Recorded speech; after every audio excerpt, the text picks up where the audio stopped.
कैसी हो कविता? सब ठीक है ना तुम्हारे और तुम्हारे पति के बीच?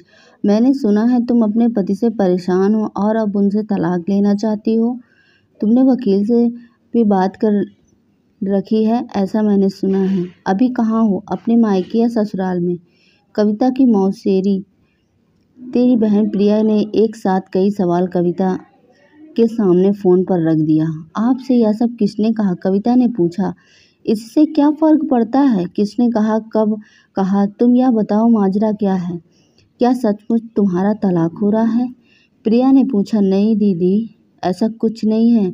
मैं अपने पति के साथ खुश हूँ। मेरी शादीशुदा ज़िंदगी में कोई भूल चाल नहीं आया है। मुझे कोई परेशानी नहीं है, ना ही अपने पति से तलाक ले रही हूँ। कविता ने कहा। तुम यह कह क्या रही हो? तुम्हारे पति और तुम्हारे बीच सब ठीक है तो मुझे यह जानकर खुशी हुई, पर अगर तुम्हें सचमुच कोई परेशानी है तो तुम मुझसे नहीं संकोच कर सकती हो। आखिर मैं तुम्हारी माँ की बहन हूँ। इतना कहती हुई प्रिया ने फ़ोन रख दिया। कविता सोच रही थी कि इतनी निजी बात आखिर प्रिया दीदी तक कैसे पहुँची। वह भी उससे शहर में 800 किलोमीटर दूर रहती और ना ही उनसे फ़ोन पर बात होती है। पिछले साल दिवाली पर बात हुई थी और इस बात को काफ़ी समय भी हो गया था।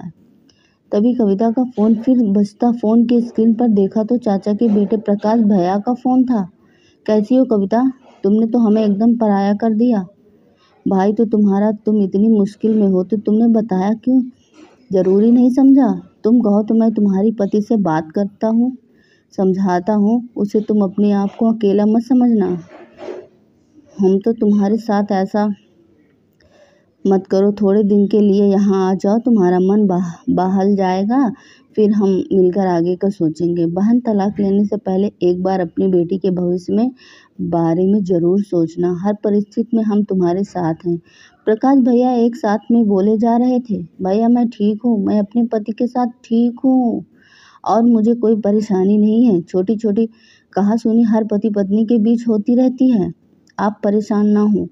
पर आपसे यह सब किसने कहा? कविता ने पूछा। अरे उड़ती उड़ती खबर सुन रहा हूँ कि तुम्हारे और तुम्हारे के पति के बीच में कुछ ठीक नहीं है। तुम अपने पति को तलाक देना चाहती हो, इसलिए तुमसे बात करना जरूरी समझा। प्रकाश भैया ने कहा।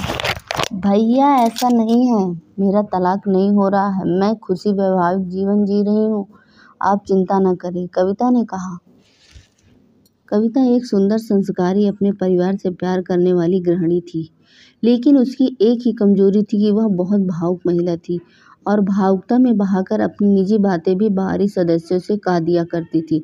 कविता अपने पति और 2 वर्षीय बेटी के साथ बेंगलुरु में रहती थी। ससुर का तो काफ़ी सालों पहले देहांत हो चुका था और सास पिछले साल ही स्वर्ग सिधार गई। कविता पारिवारिक सदस्यों से साथ छोटी मोटी जहाँ सुनी तो भी जग जाहिर कर दिया करती थी। ऐसा करके वह अपना दिल हल्का करती थी। वह नहीं जानती थी कि इसके परिणाम घातक भी हो सकते हैं।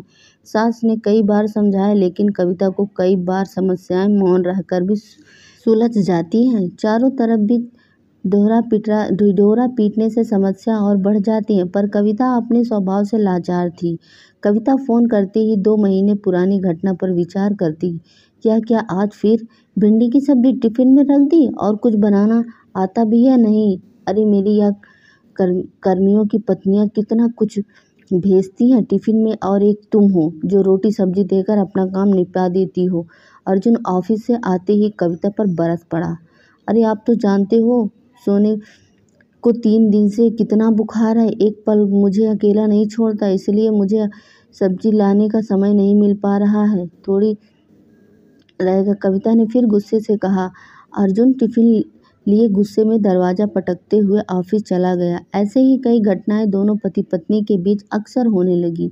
कविता बहुत दुखी थी। किसी से बात करके अपना बोझ हल्का कर लेती थी। वह अपने माँ के फ़ोन नहीं कर सकती थी क्योंकि उसके मायके में सिर्फ उसकी मम्मी और पापा थी, जिनको परेशान करना नहीं चाहती थी। पर वह अपने दिल की बात किसी से तो कहना भी नहीं चाहती थी। कविता ने अपनी बेस्ट फ्रेंड सुहानी को फ़ोन लगाया और अपना दुखड़ा बढ़ा चढ़ाकर बता दिया। सुहानी, मेरी तो ज़िंदगी बर्बाद हो गई। मेरे पति के साथ ज़रा भी अच्छा बर्ताव मेरे साथ नहीं करते, काम वाली समझ कर रखा है, मुझे बात बात पर मुझे और मेरे मायके वालों को आज अशब्द कहते रहते हैं। हर बात ऑर्डर देकर बोलते हैं। मन करता है बच्ची को लेकर मायके चली जाऊं, तलाक ले लूं।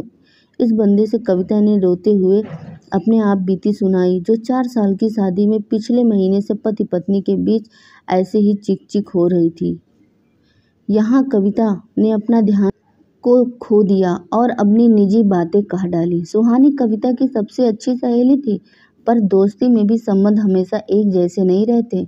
कभी किसी दौर पर संबंध अत्यधिक गहरे और आत्मिक हो जाते हैं, जब एक दोस्त एक दूसरे के लिए कुछ भी करने को तैयार रहते हैं। लेकिन किसी भी दूसरे संबंध की तरह दोस्ती में भी उतार चढ़ाव आते हैं। कई बार रिश्ते में खटास आने लगी है, ईर्ष्या या बदले की भावना जाग रही थी। ऐसे में दोस्त की सबसे ज़्यादा खतरनाक और नुकसान से साबित हो सकता है। इसलिए ज़िंदगी के कुछ गहरे राज दोस्तों को भी हरगिज न बताएं। कविता, मुझे कुछ पैसों की ज़रूरत है, लगभग 15 से 20 हज़ार। मुझे नया मोबाइल चाहिए। मेरे पति अभी नया मोबाइल दिलाने से मना कर रहे हैं, पर मुझे तुम्हारी तरह लेटेस्ट मोबाइल चाहिए। तुम्हारी सुहानी ने कहा, पर तुम्हारा मोबाइल तो ठीक है, कहीं कोई खराबी तो नहीं है? नहीं तो फिर क्यों खरीदना चाहती हो? वैसे भी मैं तुम्हारी पैसों की कोई मदद नहीं कर सकती।